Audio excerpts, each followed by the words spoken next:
औज़ुबिल्लाहिमिनश्शैतानिर्रजीम बिस्मिल्लाहिर्रहमानिर्रहीम। करोड़ों अरबों खरबों दरूद खातमुन नबीयीन रहमतल लिल आलमीन सैयदुल मुरसलीन जनाब मोहम्मद सल्लल्लाहु अलैहि वसल्लम और आपकी आल पर। प्रोग्राम सागर किनारे के साथ आपका मेज़बान फैसल फारूक सागर आप सबकी खिदमत में सलाम अर्ज़ करता है। नाज़रीन किराम, पाकिस्तान की सियासत इस वक्त बड़े अहम मोड़ पर है और पाकिस्तान मुस्लिम लीग नून के कायद मियां नवाज शरीफ तकरीबन 4 साल के अरसे के बाद पाकिस्तान वापस आ रहे हैं। मुस्लिम लीग नून मोहतरमा मरियम नवाज़ और साबिक़ वज़ीर-ए-आज़म मियां शहबाज शरीफ जो पार्टी के सदर भी हैं, उनकी क़यादत में मियां नवाज शरीफ के इस्तकबाल की भरपूर तैयारियों में मसरूफ़ है और गुजरांवाला में बड़े कामयाब वर्कर्स कन्वेंशन किए गए हैं। मुख्तलिफ सूबाई हलकों में पार्टी के कन्वेंशन जारी हैं और इस हवाले से सरगर्मियाँ अपने अरूज पर हैं। डिवीजनल जनरल सेक्रेटरी पाकिस्तान मुस्लिम लीग नून साबिक़ MPA तौफीक भट्ट साहब हमारे साथ हैं इस वक्त और वो हमें बताएंगे कि ये मुस्लिम लीग नून की जो तैयारियां हैं गुजरांवाला में, उनकी क्या सूरत हाल है। और इसके अलावा आज एक काबिल मज़म्मत वाक़या भी हुआ है मॉडल टाउन गुजरांवाला में, जहाँ पर मियां नवाज शरीफ और तौफीक भट्ट साहब और साबिक़ वफाकी वज़ीर बैरिस्टर उस्मान इब्राहिम साहब की तस्वीर पर स्याही फेंकने और क्रॉस वगैरह लगाए गए हैं। ये वाक़या भी हुआ है, इसके बारे में भी भट्ट साहब से बात करेंगे। भट्ट साहब, आपका बहुत शुक्रिया। वेलकम। ये बताइए कि ये जो आज वाक़या हुआ है, आपके पास क्या इत्तलात हैं कि कौन हो सकता है इस वाक़ये के पीछे, और इस अफसोसनाक वाक़या पे आपने मालूम हुआ है कि आपने रिपोर्ट भी दर्ज करवाई है, इसकी क्या तफसीलात है? ये वाक़या मेरा ख्याल है कि तसलसल है जो 9 मई के वाक़यात का आगाज़ था। जिस तरह चेयरमैन PTI ने अपने जो उनके फॉलोअर थे, उनको चाहने वाले थे, उनको एक ऐसी मखसूस जहनीत की तरबियत की जो कि नफ़रत और इश्तियाल अंगेज़ी फैलाने में अहम किरदार अदा करती है, वो तरबियत की। और 9 मई के वाक़यात के बाद जब पूरी कौम एक मौक़िफ़ पे मुत्तफ़िक़ हुई और पूरी रियासती मशीनरी इन भटके हुए लोगों को रियासत की ताकत के साथ इनका मुकाबला करना शुरू किया, तो फिर ये लोग बिलों में चूहों की तरह छुप गए और अभी मगर उनकी बाक़ियात कहीं ना कहीं मौजूद हैं। मैं समझता हूँ ये जो वाक़या हुआ है ये उन्हीं बाक़ियात का है जो बिलों से निकल के फिर दोबारा हरकत, जैसे जो जराइम पेशा जहनीत वाले लोग होते हैं वो जब जेलों में जाते हैं तो लोग समझते हैं कि ये अब जेल में सबक हासिल करके निकलेंगे, मगर वो जब दोबारा वापस आते हैं तो फिर वही काम करते हैं जो उनकी जहनी तरबियत हो चुकी होती है। ये काम जो हुआ है इस पे अब क्या एक्शन आप ले रहे हैं? आप जो थाना मॉडल टाउन में आपने दरख्वास्त की है, और ये भी बताएं कि अगर ये सिलसिला आगे इलेक्शन है और ये सिलसिला आपको तसलसल से इस तरह के वाक़यात अगर होते हैं तो फिर आपका लाहा अमल क्या होगा? देखें, ये जो रिपोर्ट वाली आपने बात की है ये बड़ा ज़रूरी होता है। अगर कोई बंदा आपके कायद के ऊपर या आपकी तस्वीर के ऊपर एक इजहार करता है नफ़रत का और इश्तियाल का इजहार करता है, तो उसका कोई मतलब मानी होती है कि उन लोगों के जो इरादे हैं वो कोई इतने काबिल तस्लीम नहीं होते, ना वो लोग जमहूरियत पसंद होते हैं, ना वो इलेक्शन का उनके जहन में जहन हो, वो बस उन्होंने जो सीखा होता है वो वही काम करते हैं। तो लिहाजा ये FIR करवाना बड़ा ज़रूरी थी। मैंने इसको फ़र्ज़ समझा क्योंकि हमारे 3 दफ़ा का वज़ीर-ए-आज़म हमारे कायद तशरीफ़ ला रहे हैं, तो इस तरह की हरकतें अगर इन लोगों को रोका ना गया, कानून की गिरफ्त में इन लोगों को ना लाया गया, तो फिर ये फैलता फैलता गलियों मोहल्ला में फैलेगा। लिहाजा मैंने अपना फ़र्ज़ अदा किया है, मैंने कानून को बता दिया है और पुलिस को बता दिया है कि आप इनको हर सूरत गिरफ्तार करें। इन लोगों को इनको गिरफ्तार करके करार वाकई सज़ा मिलनी चाहिए, ताकि कोई मतलब ये नहीं होता कि एक पार्टी कोई भी पार्टी इस तरह के इश्तियाल अंगेज़ी ना करे, ऐसी हरकतों से बाज रहे, इससे अमन कायम होगा। मैं ये कहता हूँ कि दलीलों से अमन कायम नहीं होता, ताकत से अमन कायम होता है। और आपने अगर अमन कायम करना है तो फिर ताकत से इन जैसे शर पसंदों को रोकना पड़ेगा। लिहाजा मैं शुक्रगुजार हूँ पुलिस का कि पुलिस ने अभी तक की रिपोर्ट के मुताबिक काफ़ी मेहनत की है। मुतलका SHO, DSP, SP, city Sahib बहुत ज़्यादा रात के उन्होंने सारे कैमरे देखे हैं। कोई गिरफ्तारी हुई है कोई मैं इसमें? बताता हूँ ना, वो सारी रात वो इनके जो उनका होगा तरीका मुझे पता नहीं है, मगर मुझे उन्होंने थोड़ा सा बताया कि हम इस नतीजे का पहुंचे हैं कि सारी वीडियोस हमने देख ली हैं, वो बंदों का हमें पता चल गया है, हम करीब पहुंच चुके हैं।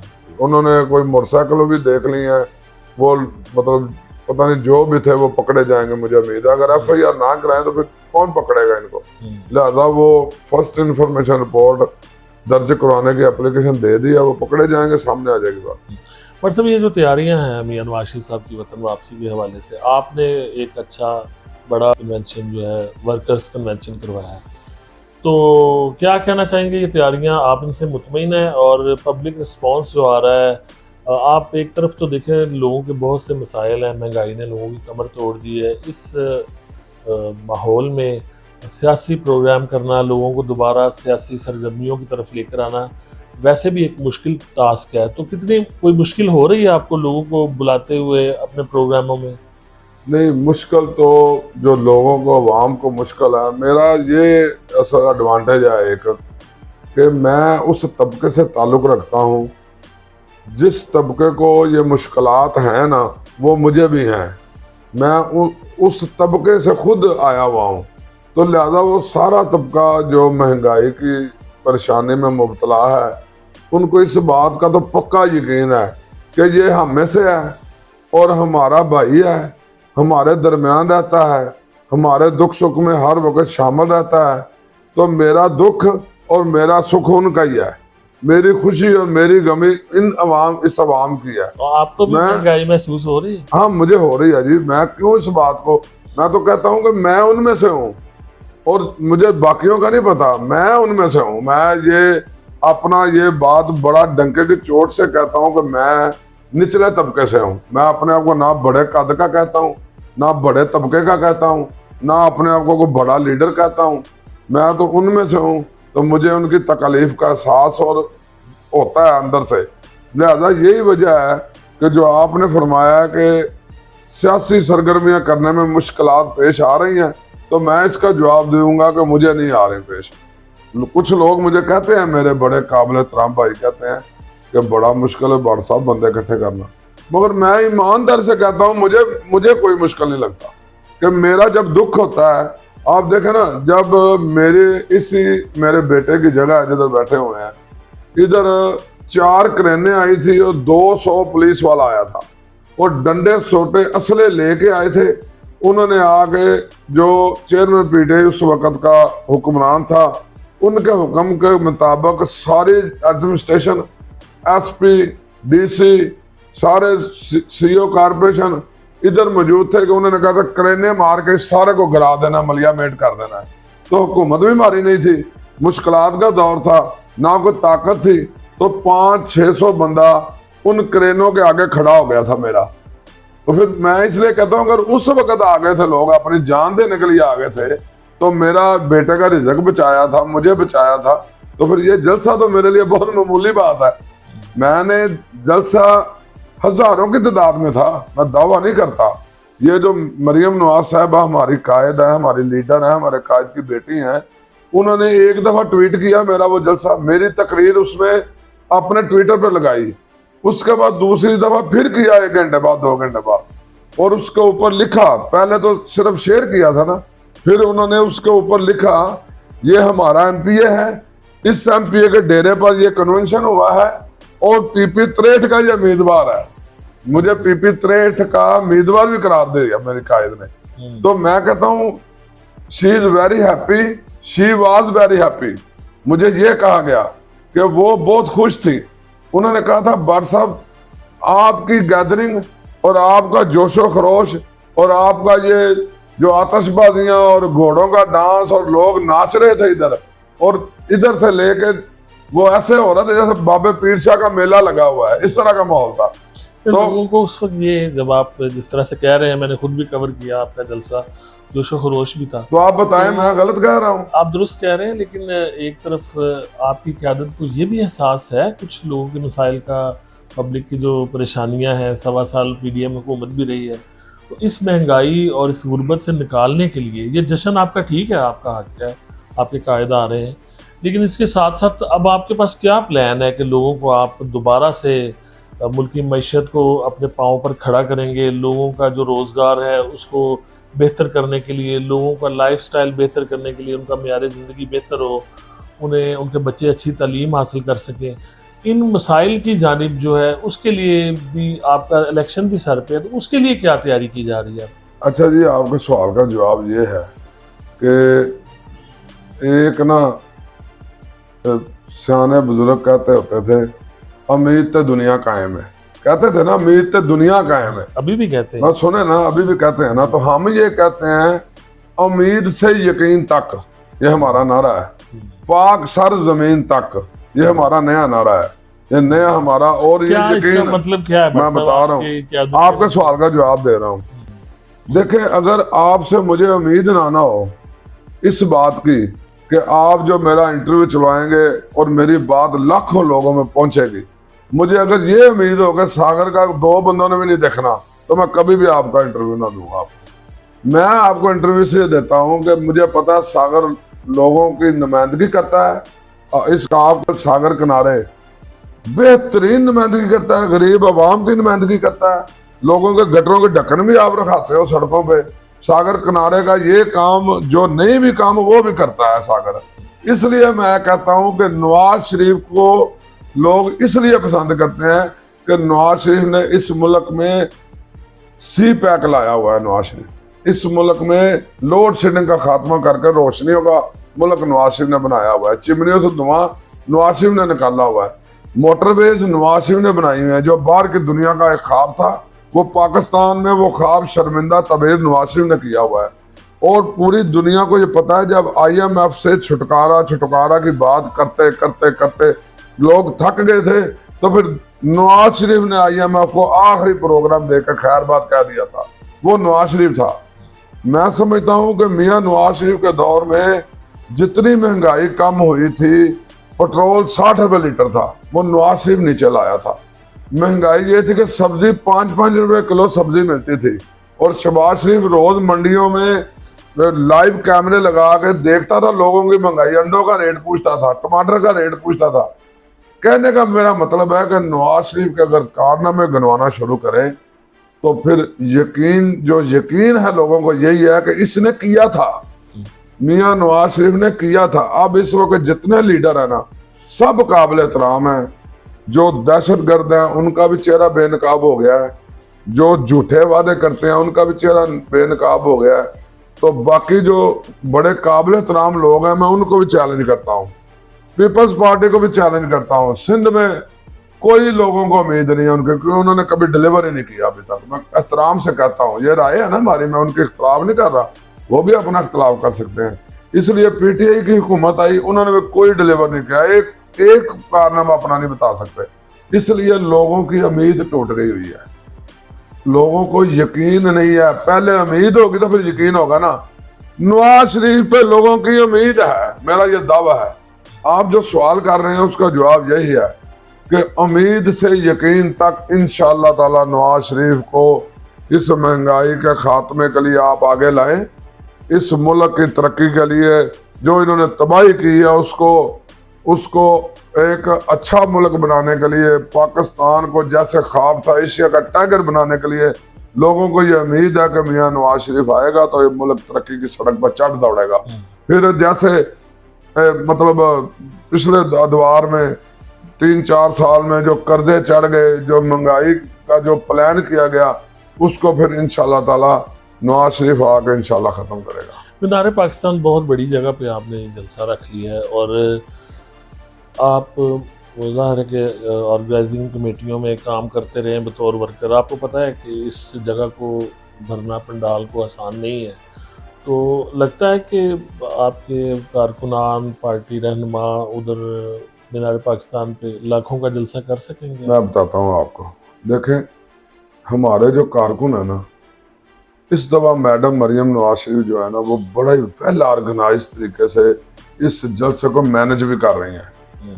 हमारे कारकुन को जो इस वक्त मुश्किल है ना वो ये है, मैं आपको बताता हूँ कि लोगों के पास, बेचारों के पास वसाइल कम है और कोई वजह नहीं। हम बहुत बहुत बड़े जलसे किए हैं, कर सकते हैं, वसाइल कम होने की वजह से लोगों को जो शौक होता है ना, जज्बा होता है लोगों का, वो जरा थोड़ा सा कम पड़ता है, फिर जलसे कम होते हैं, छोटे हो जाते हैं जलसे। इस दफा मैडम मरियम नवाज को मैं सलाम पेश करता हूँ कि उन्होंने ये जिम्मेदारी जो है, जो एक वेल ऑर्गेनाइज तरीके के से, जो हमारी पार्टी के जो मुखैर लोग हैं, जो हमारी पार्टी के जो हमारे जो मिसाल के तौर पर मेरे जो साथी दोस्त हैं, उनको ये मैंने पहले उन्होंने हदायत की, ऑर्गेनाइजिंग कमेटियां बनी है कि आपने इन लोगों को ये फैसिलिटी मुहैया करनी है, अपने कायद की मोहब्बत में, प्यार में, चाहत में, इश्क में ये वहां पहुंच सके। तो वो जो फैसिलिटी है ना मुहैया करने की, ट्रांसपोर्ट, वो जिम्मेदारियां लग गई हैं। आपको अंदाजा ही नहीं है ये जलसा कितना बड़ा होने जा रहा है। अच्छा, बंदे आप इकट्ठे करते हैं, आप तो माफ कीजिएगा, बंदे इकट्ठे किए जाते हैं और बिरयानी की बड़ी बात होती थी।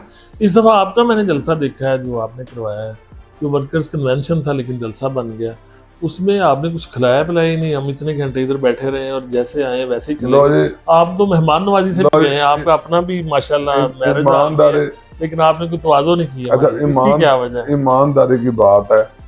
जितने लोग आए थे ना, और मेरे पास, मैंने आपको वाकया नहीं बताया यार, मेरे पास तो लोग 200 पुलिस के सामने, 4 क्रेनों के सामने जान देने के लिए आए थे। तो ये मेरे पास, मैं अपनी बात कर रहा हूँ, मैं किसी की नहीं कर रहा। और लोग पता नहीं पानी खिलाते होंगे, बोतलें पिलाते होंगे, पानी ना पिलाते, मैं आपको बताता हूँ, प्यासे ही रहते। बात तो सुने ना, मेरे पास जो लोग आते हैं ना, वो उनका कोई मुतालबा नहीं होता। वो ये वैसे बात आपकी ठीक है कि आपने करना चाहिए, इंतजाम हमने किया हुआ था, सादे पानी का किया हुआ था, मगर ये बात लोगों को पता थी कि मतलब मेरे जितने लोग लेके आते हैं ना, जैसे अभी मैडम साहबा ने हमें ड्यूटी लगाई है कि आपने लोगों को जब लाना है, उनके ट्रांसपोर्ट का, उनके सारा खाने छाने का, एहतराम का, नवाज शरीफ के सिपाहियों का, जान सारों का पूरा प्रोटोकॉल से लाना है। ये हमारी अब ड्यूटी सख्त लगी है इस बात की। उसी तरह जो मेरे चाहने वाले इधर हैं, उनको भी ड्यूटी लगी होती है कि भाई इनको खिला पिला के लाना है। तो सारे बंदे खिला पिला के आए थे, सारे माशाल्लाह रज के आए थे। आप अगर नहीं खा के गए तो आपको आज खिला के भेज दूंगा। आज आप पीछे से खा के आए थे। नहीं, अच्छा, मेरे भाई बड़ा मेरे साथ प्यार करते हैं। बस ये रिवायत वैसे खत्म होनी चाहिए कि लोगों, कई बेवकूफ मुख्तलिफ पार्टियों के होते हैं। हमारी पार्टी में भी एक बेवकूफ ने इश्तिहार के ऊपर लिखा हुआ था कि खाना और पीने का इंतजाम वाफर है। ये इस तरह इंसल्ट होती है, इस तरह बात, लेकिन आप इंसल्ट होती है, ऐसे नहीं कहना चाहिए लोगों को कि आप खाने के लिए आए। ये तो एक नजरियाती कारकुन होते हैं ना, नजरियाती कारकुन खाने पीछे के नहीं दौड़ते, वो अपनी नजरियाती सरहदों की हिफाजत के पीछे दौड़ते हैं। एक होती है, बात सुने, एक होती है जुग्राफी सरहद, उसका जो जुग्राफी सरहद होती है, उसका महफूज जो होता है वो बंदूक पकड़ के खड़ा होता है, वो हिफाजत करता है। एक होती है नजरियाती सरहद, जो नजरियाती सरहदें होती हैं उनको बंदूकों की जरूरत नहीं होती। वो इंसान जैसे हबीब जालब खड़ा रहा ना, नजरियाती सरहदें वो होती है। लोग जो जेलों के साथ खड़े होते हैं, ये बिरयानी या बोतलों के साथ नजरियाती सरहदों की जरूरत नहीं होती। अच्छा, ये अभी आप जाहिर है कि बड़े पुरयकीन है इस प्रोग्राम के हवाले से, मीनार पाकिस्तान पे जो होना चाह रहा है 21 अक्टूबर को। अब आपके हलके के बारे में आखिरी सवाल ये है आपसे कि आप अपने हलके की सियासत, आपका जो हलका है उसकी नई बाउंड्रीज आ गई हैं, नई हलका बंदी हो गई है, जो इसके हवाले से क्या कहना चाहेंगे? बड़े खुश नज़र आ रहे हैं आप, फटाफट आपने जो जब नई हल्का बंदियां हुई तो अपने मोहल्ले इलाके फटाफट आपने अपडेट कर दिए, चढ़ा दिए। सबसे पहले मैंने चढ़ाया, आपने चढ़ाए। तो आपकी खुश हुए हैं आप इन नई हल्का बंदियों से? पुराने हल्कों से नहीं बनती थी आप? नहीं, मेरा ना, मैं जैसे कह रहा हूँ ना, नवाज शरीफ का एक साबका रिकॉर्ड है, लोगों को इस रिकॉर्ड की वजह से उम्मीद है लोगों को, और उम्मीद जो है ना, उम्मीद सहर है नवाज शरीफ की। तो दूसरे मेरा में जो गए वहाँ नवाज शरीफ नहीं है? नहीं, मैं अपनी बात कर रहा हूँ ना, वो नवाज शरीफ की बात नहीं, वो तो एक मिसाल दे रहा हूँ लोगों को जिसकी उम्मीद हो ना। मैं अपनी बता रहा हूँ, रिकॉर्ड अपना आप लाने लगा ना, मियाँ साहब की मिसाल देके अपनी बात करने लगा हूँ कि मेरा हल्का बद्दों की गुसाइयाँ एक इलाका है, यहाँ से शायद कई 20 किलोमीटर दूर है। इधर से शुरू होता था और बद्दों की गुसाइयां तक जाता था, गखड़ तक जाता था मेरा हल्का। तो इतना बड़ा हल्का था, तो मुझे उस वक्त भी खुशी हुई थी जब पहली दफा मुझे इलेक्शन लड़ना पड़ा था। बद्दों की गुसाइयां भी कट गया, सारा राह वाली भी कट गया, सारा कैंट भी कट गया, साथ साथ जितने मलहका इलाके थे सारे कट गए पहली दफा। दूसरी दफा मेरा हल्का गोंदना वाला भी कट गया, तो सारा हल्का इधर गरजाग से निकलता हुआ इस लेफ्ट साइड की तरफ हाफसामा रोड की तरफ चला गया। मैं उस वक्त भी खुश था, क्योंकि मेरा इधर का रिकॉर्ड था खिदमत का, और लोग बड़े खुश थे, यार तौफीक बट साढ़े हल आ गया। तो इस तरफ आ गया। 2 दफा अल्लाह ने मुझे, एक दफा गांव से देहातों से कामयाब किया। बारी मेरा ख्याल है मेरे 39-38 हजार वोट थे, जो महारत था उसके 7-8 हजार वोट थे बस। अच्छा, दूसरी दफा जब बड़ा सख्त दौर था, आपको पता है हमारे खिलाफ बड़ा इंतकामी कार्रवाइयां हो रही थी 2018 में, हम RTS बैठ गया, फलाना कुछ हो गया, हमारे तो जीतने के लोग कहते थे चांस नहीं, इनको दबा के रखा लोगों ने, तो मार देना इनको, हमें तो लड़ने भी नहीं दे रहे थे इलेक्शन।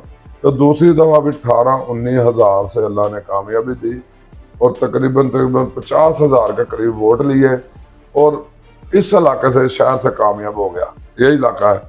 अब तीसरी दफा मेरे हल्के को जब काटा इन्होंने, तो ये सारा मौजूद है, राजकोट, समनाबाद, शहीनाबाद, पहले शहीनाबाद भी कट गया था, वो वापस आ गया, गिल रोड आ गया, सारा पुराना हल्का मेरा दोबारा बहाल हो गया। ये सारे पुराने लोगों ने मुझे पहले देखा हुआ है, ये लोग भी बड़े खुश हैं, तो मैं भी अल्हम्दुलिल्लाह खुश हूँ। जो नया हल्का पड़ा है वो भी सारा, मतलब एक होता है ना जैसे आपसे कोई रिश्ता है, तो आपका हल्का उसमें है, तो मुझे पता है सागर से मेरा रिश्ता है, दोस्ती है। इसी तरह मेरे करीबी सारा खानदान पिछले 100 साल से हम नूर बाबा मोहल्ला, इस्लामाबाद मोहल्ला, मेरा दादा, मेरे पूरी फैमिली, जितने खानदान है उधर ही रहते हैं, अभी भी उधर रहते हैं। वो सारा मेरा 100 साल पुराना जो मेरे बाउजदाद का इलाका था वो आ गया, तो मैं खुश क्यों ना हूँ। आप बताएं ना, अगर आप इंडिया के किसी इलाके में रहने वाले हैं, आपका वालदैन कहीं उधर के रहने वाले हैं, आपको उस गांव का पता है जिस गांव में आप रहते हैं, अगर आपको ये एहसास हो कि कश्मीर में जो मेरे माँ बाप या मेरे दादा परदादा उधर रहते थे पुराना, अगर मुझे उस इलाके में जाना पड़े तो मैं उस मिट्टी को चूमूंगा नहीं, उस मिट्टी से खुशबू नहीं आएगी मुझे अपने दादा की परदादा की आती है। तो जो मुझे अब मोहल्ला मिला है, उस मोहल्ले में मेरे लंगोटिये यार हैं सारे, टोटल मेरे लंगोटिये यार, में जिनके साथ मैं थड़ों में बैठकर सारा दिन रात बैठा रहता था, जिनके साथ में वो लाटू वगैरह चलाते हैं वो चलाता था, जिनके साथ में वो पता नहीं वो खेल होती थी एक रात को खेलने वाले छुपन छुपाने वाली, वो खेलता था, जिनके साथ में वो बाडी खेलता था, कबड्डी खेलता था, जिनके साथ गलियों में मैं क्रिकेट खेलता था, वो तो मुझे उनकी खुशी का अंदाजा आप पूछ के देखें। मैं आपके चैनल को कहता हूँ वो कैमरा लेके उधर जाए मेरे पुराने मोहल्ले में, वो लोग कितने खुश हैं। आपके साथ तो मेरी खुशी तो डबल है जी, आपके साथ विजिट करेंगे किसी दिन, मेरी खुशी तो डबल है। मेरे साथ आप विजिट किया ना आपने, तो सब ने मुझे व्हाट्सएप को नहीं कहना, मुझे सब ने कहना ओ तू इधर साढ़े आ गया, ये कहना उन्होंने मुझे, क्योंकि मेरा उनसे एक रूहानी सारों के साथ दिली रिश्ता है, तो वो मुझे बड़ी खुशी है अल्लाह का फजल। आप ये तो रखेंगे इस दफा व्हाट्सएप जो है वो पहले से ज्यादा लीड से कामयाब होंगे, आप फुल यकीन है इस हवाले से? जमानत जब्त होगी दूसरे किसी बंदे की, मैं माफ करना, मैं ऐसी बात करता नहीं हूँ, मगर मुझे अंदाजा हो रहा है, मुझे अंदाजा है कि कोई भी दूसरा कैंडिडेट इस वक्त तो मियां नवाज शरीफ का तो माशाल्लाह एक उसके नाम के सदक़े में, नवाज शरीफ के अल्लाह के फजल करम के बाद मियां नवाज शरीफ के नाम के सदक़े में कामयाब होता हूँ, मगर ये सारा नवाज शरीफ का गाढ़ा इलाका है। बड़े मुतमिन है आप अपने हल्के के हवाले से और अपने इलेक्शन के हवाले से, मैं आपका बड़ा शुक्रगुजार हूँ। इंशाल्लाह अगला कोई प्रोग्राम हम आपके हल्के में करेंगे आपके साथ। मेरे साथ थे तौफीक भट्ट साहब, डिवीजनल जनरल सेक्रेटरी पाकिस्तान मुस्लिम लीग नून गुजरांवाला और साबिक MP है, और आपने उनकी गुफ्तगू से अंदाज़ा किया होगा यकीनन कि वो अपने इलेक्शन के हवाले से और ना सिर्फ अपने ज़ाती इलेक्शन के हवाले से बल्कि 21 अक्टूबर को मीनार पाकिस्तान पर कायद मुस्लिम लीग नून मियां नवाज शरीफ साहब के इस्तकबाल के हवाले से भी बड़े पुरयकीन हैं। और वो कितने पुरयकीन हैं और उनकी ये जो तवक्कुआत हैं एक बड़े इस्तकबाल की मुस्लिम लीग नून ने वाबस्ता की हुई है, और उनको यकीन है कि लाखों लोग मियां नवाज शरीफ के इस्तकबाल के लिए 21 अक्टूबर को मीनार पाकिस्तान ज़रूर पहुँचेंगे। हमें ये देखना होगा कि मियाँ नवाज शरीफ जो 4 साल के बाद पाकिस्तान वापस आ रहे हैं, किस तरह का उनका इस्तकबाल किया जाता है। ये बात भी देखना होगी जो उनके कानूनी मामलात हैं वो किस तरफ जाते हैं, किस नहज पर जाते हैं, आने वाली सियासत का क्या रुख होगा। इस पर हम मुख्तलिफ शख्सियात से गुफ्तगू का सिलसिला जारी रखेंगे। फिलहाल फैसल फारूक सागर को इजाज़त दीजिए। अल्लाह हाफ़िज़।